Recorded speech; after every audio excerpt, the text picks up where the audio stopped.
Today is day 10 of our 12 days of Bookmas. It's already coming to an end. I know. That's crazy. I feel like we just started. But yesterday we went over our top 23 books of 2023. And today we're doing the opposite and telling you what books were the worst books to us of 2023. I also want to emphasize though that we did pick 23 books. 23 books is a lot for saying it's the worst of the year. I think I maybe only had like 7 that I really disliked, but not that many. We did have to like slowly go into like our 3-star reads, which were okay reads, just not our favorite of the year. But yeah, we do want to say that because some of these I don't hate at all. Some of them I do, but some of them I don't hate. They just weren't as memorable as some of the other ones we went over yesterday. Also, reminder, this is just our personal opinions. No hate to the authors ever. Everyone has different reading preferences and experiences while reading these books. Just because we didn't like a book does not mean it's a bad book. We just didn't love it, and that's okay. We want to make sure we keep it light because we probably will get a little bit negative here. We're all still friends here. Let's not forget, I feel like we disagree on a lot of books too. I know. It's all in good spirit. We're still here, so it's okay. We can all be besties even if we don't always agree. Again, for me, I'm not going to go in any particular order. We're starting off strong. First up, I have No Exit by Taylor Adams. This just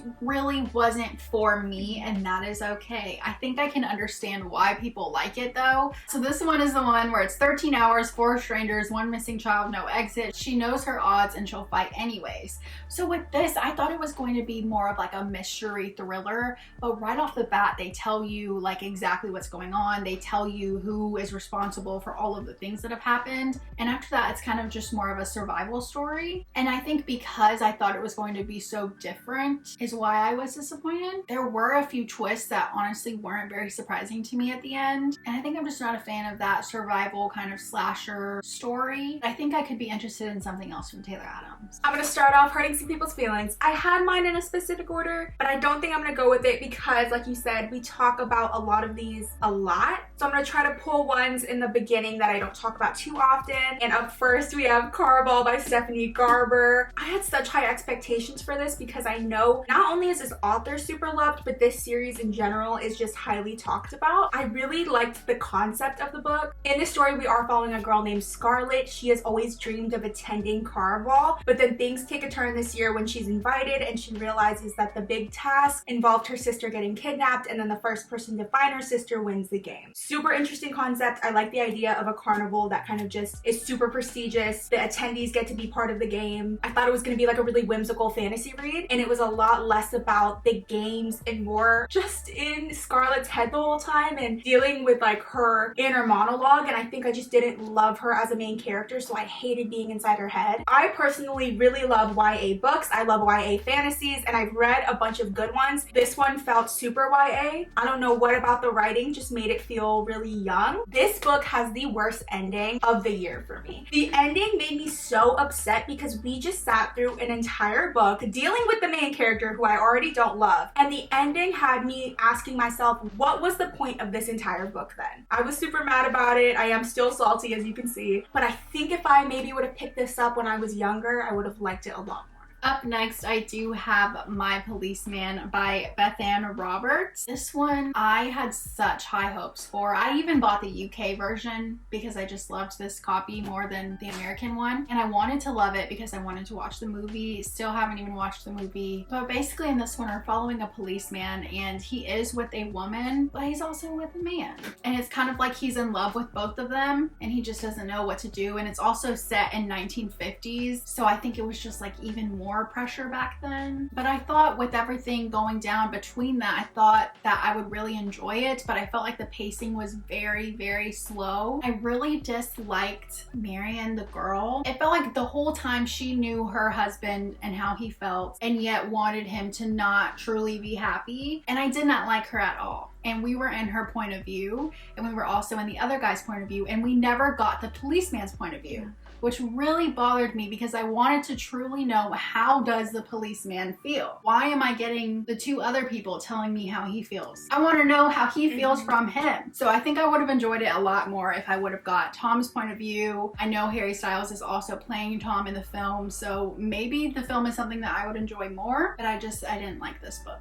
So up next, I have Does It Hurt by H.D. Carlton, and I'm so sad I didn't enjoy this book as much as everyone else else did. This is about a girl named Sawyer. She is currently on the run and she ends up meeting this guy named Enzo. They kind of hit it off. She steals his identity, and as he's trying to get revenge on her, they end up stranded on a remote island and they're forced to stay in this lighthouse with this creepy caretaker until someone can come rescue them. The premise is already kind of wild. Like, that's a crazy way to start the story. Something about the romance kind of just felt forced. This man obviously wanted revenge on her, so he's super like cruel and hard on her, and yet they're still having some kind of like lust between them, but it's like hate lust, which I guess could be hot, but the way it was done just didn't feel like it flowed right. Don't get me wrong, if you want some crazy twists, this is definitely the book for that. It just kind of felt a little all over the place for me, and especially having H.G. Carlton books in my favorites of the year, it's really interesting to see that on the other side I had one that I really disliked. So that just goes to show sometimes authors write books that you like more than others. Speaking of authors that we had on our favorites of 2023, I also have that same author in this video, unfortunately, and that is Roxy by Neil Shusterman and Jared Shusterman. In this book, we are following drugs that are personified. So Adderall and Oxy and a whole bunch of other drugs are actual real characters in this book. There's also a big competition going on between the drugs to see who could be the most lethal. And I definitely do think that this was a very interesting and unique way to bring light to how easy it is to get addicted to these kinds of drugs. There was a lot of drugs classified as characters through nicknames, so it was hard for me to try and figure out who and what was being represented. But I think because there was that disconnect is why it just didn't click for me, and that's okay. Up next, I have one that was super popular this year, and that is Icebreaker by Hannah Grace. This was actually our first book club book, and while I did love reading it with everyone and like talking and discussing, the book itself I just really wasn't impressed with, especially with the amount of hype it was getting at the time. This was supposed to be like the new best sports romance, especially at the beginning of the year. Everyone was talking about it, and I just didn't think it was anything to write home about. So this is a sports romance. We were following a hockey player and a figure skater. In the beginning, they're not each other's biggest fans, but they agree to work together because they have to like share this ice skating rink during the school year. I thought it was a cute setup. I did like the characters. As a story, it didn't feel like anything new to me. It didn't feel like something I hadn't already read, and nothing stood out to me. I also have been getting into the darker romances, so maybe with that contrast, I'm not loving the lighter sports romances. That could be it. But especially coming off of like that long series of Off Campus and Briar U, like going into another hockey romance, this one just didn't feel like it did it for me. The next one I have is The Kiss Quotient by Helen Huang. And it's not that this was a bad book. I think the tropes in this book I just don't enjoy. But in this book we're following Stella, and she just kind of lacks intimacy, so she finds herself hiring a professional to try and kind of help her break through that. And I just felt like things were kind of just like instant lust, like instant falling in love for each other, and I do not like that at all. There was no build up. They were just like automatically together and for each other. But the characters were likable and entertaining, and they had their own things going on. I just really did not like the insta lust and the miscommunication that was happening. I am willing to try something else by her though. This is a funny follow-up for my last one, because I was talking about how I moved into the darker romances, but I yet have a dark romance I did not like at all this year, and that is Promises and Pomegranates by Sab R. Miller. Another one that I feel like I saw recommended a lot, especially in the dark romance genre. This is book 1 in the Monster and Muses series, and this was like one of those Hades and Persephone reimaginings, but it's like a mafia romance. I thought I was gonna love it. I did not. I wasn't locked in. I didn't care about these people. I was just reading it to finish it at that point. I thought it started out interesting, but I think the characters just lacked depth. I think it was trying too hard to be like dark and different. I think I've just read better Hades and Persephone retellings. Up next, I do have Truly Devious by Maureen Johnson. This is a YA mystery thriller kind of book, and I normally love those. Like the Good Girl's Guide to Murder, loved it. The Naturals, loved it. But there was just something with this one where I just was not into it at all. I did like the idea of like an academy with these students, and there's kind of a found family going on. I think because it kept jumping from past and present, whenever I would get into the present, we would get taken into the past, and now I'm trying to get into the past and I've already been taken out of the present. It was just a mess. And I do remember there was like a crazy twist at the end, but I feel like at that point for me, I was already so not into it that nothing could even bring me back. The series is just the past for me. So up next, I have Brutal Prince by Sophie Lark. With this series, I went into it thinking it was going going to be another dark romance. I don't even know if it's marketed as a dark romance or if I just misunderstood, but this just felt like it was lacking the dark, even though it's like mafia based. I remember this one having an arranged marriage. It was like two rival families. I do think the couple was cute, but again, like the guy, he wasn't dark enough for me. And no, that is definitely just personal preference. I wanted it to be darker and I went into it thinking it was going to be dark. So I think that's what it comes down to. The writing was fine. The banter was really fun. But after reading this one, I knew I wasn't going to want to read the rest of the series. Maybe that's a good beginner one. Definitely. If you're trying to maybe dabble in a darker romance, this one has like those themes with the arranged marriage and mafia, but it's nothing to be scared about. Now we're getting into some that you guys already know, especially if you've been watching our videos for a while. I have talked about how I do not like these books quite a few times already, so I'm sorry for being repetitive. But we have The Wife Upstairs by Rachel Hawkins. I read this book this year. I can't even tell you what happened. I don't know. It went completely out of my mind as soon as that was done. I just remember thinking like the characters were super childish. The whole situation was really childish. And I remember thinking that it's like this author wanted to write a romance but was forced to write like a mystery thriller, and I was so confused by it. And then I found out that this author is Erin Sterling, who does the Halloween romances like The X-Tex, and I loved those. Me too. So I'm like, girl, I think your thing is romance books, because this just, it was not one of my favorites. Up next, I do have a YA fantasy book, and this one is Dark Shores by Danielle L. Jensen. I picked it up because this author wrote the Bridge Kingdom duet, and I was absolutely in love with those last year. This one, I don't know what happened here, but I just didn't connect to this one like I did with her other series. Basically, in this one, it was a YA fantasy. There's two separate sides, and like this new emperor steals the Marin people and forces them to help him try and invade the other side. It doesn't really matter. There's also like a little bit of a YA romance in here, but I think it was just a lot of political talk for a YA book, and there wasn't enough world building or not enough for me to latch onto to care about the politics in this world. I know it goes on to be a series. I do not have any interest in continuing with it. So the next one I have is The Atlas 6 by Olivia Blake, who, by the way, she is so cute. She is. I wish I loved her book, but I could not with it. So in this one, we're following the 6 most talented magicians, and they are all invited to join the Alexandrian Society. That's pretty much all I got from it too. Like, that was it. I don't know what happened after that. I was truly so disappointed because this is such a heavily loved book, and I just feel like there was really no plot at all. Like what I just said, that was it. I don't know if it's because this is the first book in the series and maybe like you're just supposed to get to know everybody, but I just don't think that anything happened after that. Not only that, but it was like all of the characters were so horrible, and I don't like reading about horrible people. I don't want to be in your point of view. I don't want to be friends with you. The only characters that I do remember caring about are Libby and Nico, and I think if we got to follow them and just them, maybe I would have liked it a little bit more, but I definitely know I will not be completing this series. Speaking of reading about horrible people, I absolutely hated everyone involved in this book, and it was Behind Closed Doors by B.A. Paris. I'm so surprised that this book is hyped at all because I didn't enjoy one single second of it, and it wasn't even something that was like a super interesting plot and story, and like we just have unlikable characters. I don't know if she was supposed to be unlikable, but our main character was unlikable to me. Domestic thriller where, of course, this couple is like the perfect couple that everyone just like thinks very highly of. They seem like the perfect couple, but of course, behind closed doors, that's not how it is. And it just was such an awful read for me. I don't know why. It was infuriating. I understand how our main character, the woman, ended up in this situation, I guess. It's just one of those things where you can't do anything but just watch it happen. It just felt like a whole big train wreck. I think I just didn't click with this writing style, and that's all right. I don't know. This one just, it missed all the marks for me. It dodged them. I liked this one, and we're still here. Amanda did like this one, okay? So it's fine. The next one, I don't even know where I put it, but I think it's because we just talked about it in a video, and I don't know where I just placed those books, but it is Anxious People by Frederick Beckman.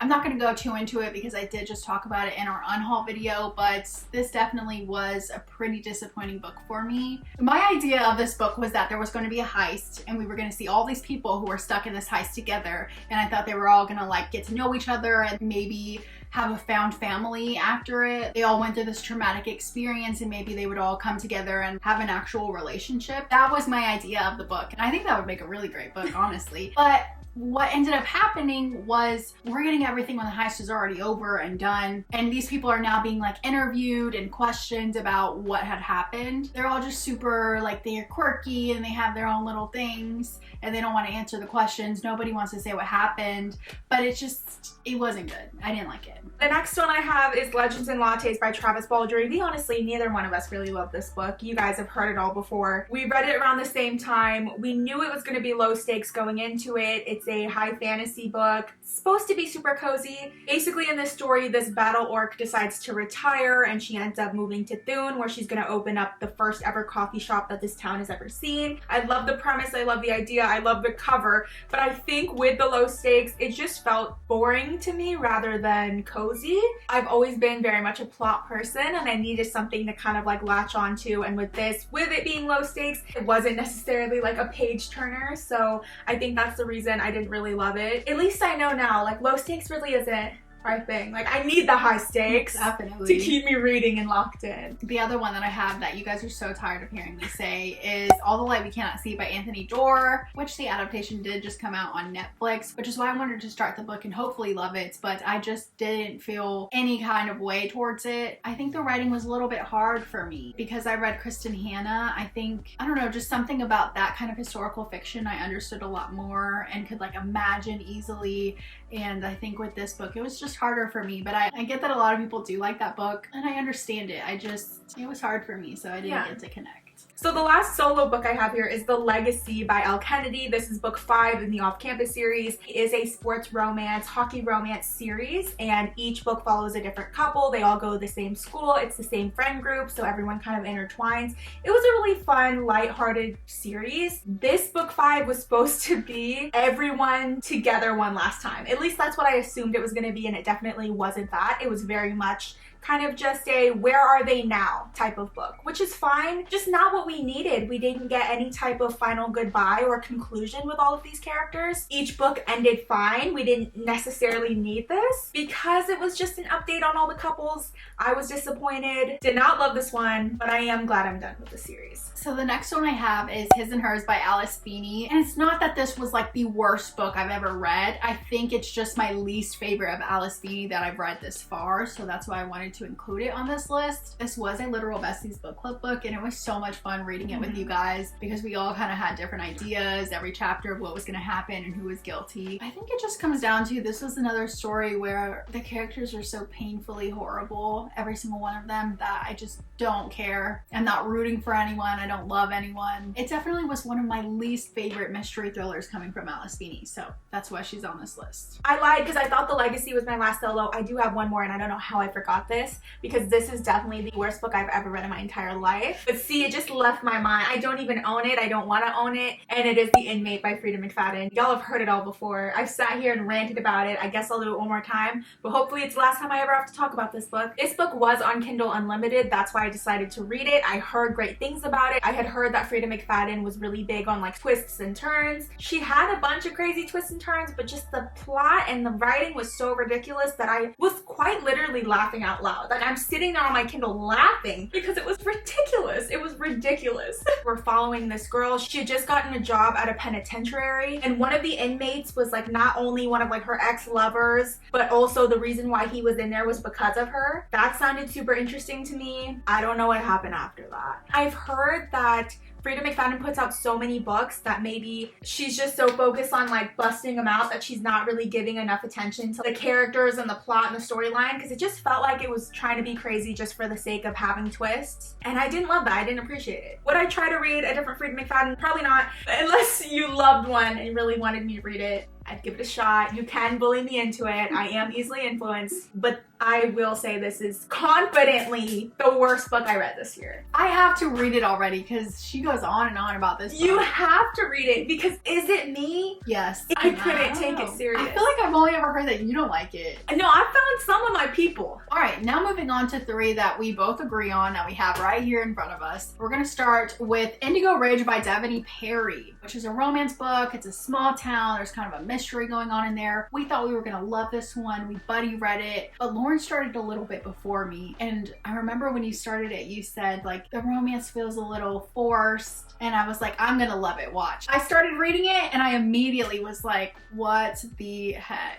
If it was just a small town mystery, I think I would have liked it a lot more. The fact they were trying to also have this romance happen, it didn't need to be there. Yeah. And it wasn't developed enough for us to like it. It felt like I was forced to pretend like these people liked each other. Yeah. There was no connection. There wasn't. It was just like, oh. And then there was also the mystery thriller, which I was shocked by the little twist in the end, but I was so bothered by the romance and the whole plot that I wasn't really that surprised. It's definitely not one of our favorites. I hope this is the last time we talk about this one too. It is Twisted Love by Anna Huang. You guys already know. We did buddy read this, I think, for like our Galentine's vlog. At least this one we had a warning from you guys saying like this one wasn't going to be everything, but you guys did say the series does get better and better. We own the rest of the series, but we haven't wanted to read that second book yet. I actually wrote down the summary because this is what it says. A cold-hearted man driven by vengeance whose heart starts to melt when he's forced to look after his best friend's sister. Like, that already kind of just sounds like, maybe mid. I mean, I think I would have enjoyed it if that was actually what happened. Exactly, and that's one of our biggest issues. We want a good brother's best friend, and this wasn't it because like the brother was not in the picture at all. Not only that, but like these two people didn't even really know each other. I want a brother's best friend where it's like there's a big old secret. They're living together. Yeah. So it's like sneaking around. The brother's in the other room. Like you've grown up with this person. Yeah. That's what I want, not whatever this was. It was just like a bad take on the tropes that it claimed to be, I think. And that's why it was such a big disappointment. He also started singing at the end. It was like every cliche thing happened at the end to try to like mend the third act breakup. It was bad. It was all around bad. I won't lie to you. This was not great. We know we will eventually read the rest of the series. One day. One day. And the last one we have for today is Meet Me at the Lake by Carly Fortune. Right in the beginning, I thought our main character was going to have like a love triangle. Because like we're introduced to her guy best friend. Yeah. And I liked him. So I was like, oh, and I'm gonna love the other guy too, and I'm not gonna know who to pick. No, that wasn't what was happening. She wasn't even interested in the guy friend, and she should have been. Instead, she was worried about Will, some guy that she met like a long time ago. She had like one conversation with him and like fell in love with him. Same. I don't know. It was just exhausting. I wasn't rooting for the couple. It's one of those books that I didn't retain anything after reading. And that just means not only did I not care for it, but like the writing wasn't even enough for me to have any kind of knowledge after I read the book. Like I don't know. I couldn't tell you what that was about. I don't know, actually. I actually don't remember that book. Good. That's okay. We didn't love it. The cover is beautiful though, so I'm not mad about owning it, but I don't know if I would read something else from her. Okay, you guys, that was all 23 of our least favorite books of this year. I mean, yeah, I stand by my decision with these. Definitely let us know some of your worst books that you read this year. Let us know if you agree with us on some of these, if you disagree with us on some of these. I think this one was more fun than going over the best books of 2023. We just like being negative. But no, yeah, this was all in good spirit. We had a fun time making this video and putting this stuff together. Interested to see what our favorites and least favorites are going to be next year. We have a whole new reading year ahead of us. Tomorrow we have a whole video coming out of all of our most anticipated releases for 2024, so make sure to stay tuned for that. But that's pretty much it for today's video. Make sure to join our book club if you haven't already. That link is in the description. We will be voting on our January book pretty soon, so make sure to check that out. Also, make sure to like and subscribe if you haven't already, and we will see you guys tomorrow. Okay. You know what? Let me get one more piece off my chest. Oh, before we get crazy and move on. I will say at least we got somewhat of a satisfying ending. It just, by the time you get there, you're so ready for it to be done. It's like maybe I'm just satisfied because I don't have to read it anymore. I'm not sure. No, I'm not even trying to be mean about it. I'm just saying this book definitely belongs on my least favorite of the year. Thank you. Good night. I don't even know. She went all into that one. I could. And you know what's crazy? I think I gave this like a 2 or 2.5 on Goodreads when this is a 1-star read. So I definitely need to go back and change that. He has a heart of ice, but for her, he'd burn the world. Like, okay. Like, is this fantasy all of a sudden? Stop. Meet Me at the Lake by Carly Fortune. I blame you. Oh. Just kidding. The last solo one I have is The Legacy by Elle Kennedy. What is that? A signed book plate. Oh, I love it. I'm gonna have to. I was gonna put it into The Legacy because it's supposed to be like the last one, and now I'm like, I'm gonna put it in the deal or something. Yeah. If you don't know anything about this book, that's great. Like, let's keep it that way. I don't even care to sum it up, but I mean, it is just, I don't know.